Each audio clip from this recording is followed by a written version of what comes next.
ఎందుకు నిద్రపోతుందండి ఇండస్ట్రీ? నిద్రపోలేదండి. I must thank you. మీరు చాలాసార్లు ఇండస్ట్రీ నిద్రపోతుందని చెప్పి నేను ఫోన్ చేసి చెప్పంగానే రెస్పాండ్ అవుతామన్నారు. ఎందుకు అంటే ఒక చిన్న ఖండన కూడా చేయలేదనే కదా పార్టీ వాళ్ళు మీరు అడిగింది పబ్లిక్గా. కానీ పబ్లిక్గా నేను అడిగినందుకు వచ్చి ఖండించారు. And that's a very good word. Sivabalaji గారు ఒక మాట ఏమన్నారు అంటే రిప్రజెంట్ ఆయనే చేస్తుంటారు మా నుంచి. బేసిక్గా సినిమా యాక్టర్లు పాలిటీషియన్స్గా సక్సెస్ అయ్యారు, బట్ ఒక్క పాలిటీషియన్ కూడా సినిమా ఇండస్ట్రీకి వచ్చి ఒక్క సినిమాలో కూడా ప్రూవ్ చేసుకున్న దాఖలాలు లేవు, ఉండవు కూడా. ఇంకా నటిస్తారు అంతే, కానీ ఇక్కడ ప్రూవ్ చేసుకోలేరు. But we can prove anywhere.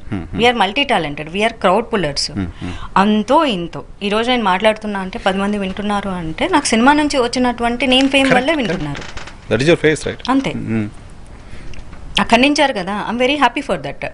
ఇంకొకటి వచ్చేసి ఇక్కడ గొప్పగా చెప్పుకోవాల్సింది ఏంటంటే మా గురించి, నేను సినిమా ఇండస్ట్రీ మీద కాస్టింగ్ కౌచ్ దగ్గర నుంచి ఎన్నో రకాల ఇష్యూస్ మీద వాళ్ళని చాలాసార్లు ఖండించాను. బూతులు ఎప్పుడు మాట్లాడలే. సినిమా ఇండస్ట్రీ అనేది ఒక చెట్టు, పురుగులు అనేవి చాలా కామన్గా ఉంటాయి. ధైర్యంగా ఈ అమ్మాయి మాట్లాడగలదు ఏదైనా అని అనుకునేవాళ్ళం. ఈవెన్ మీడియాలో కూడా ఇమేజ్ ఉంది మీకు. సినిమా ఇండస్ట్రీలో ఎవరైనా క్వశ్చన్ చేస్తారు.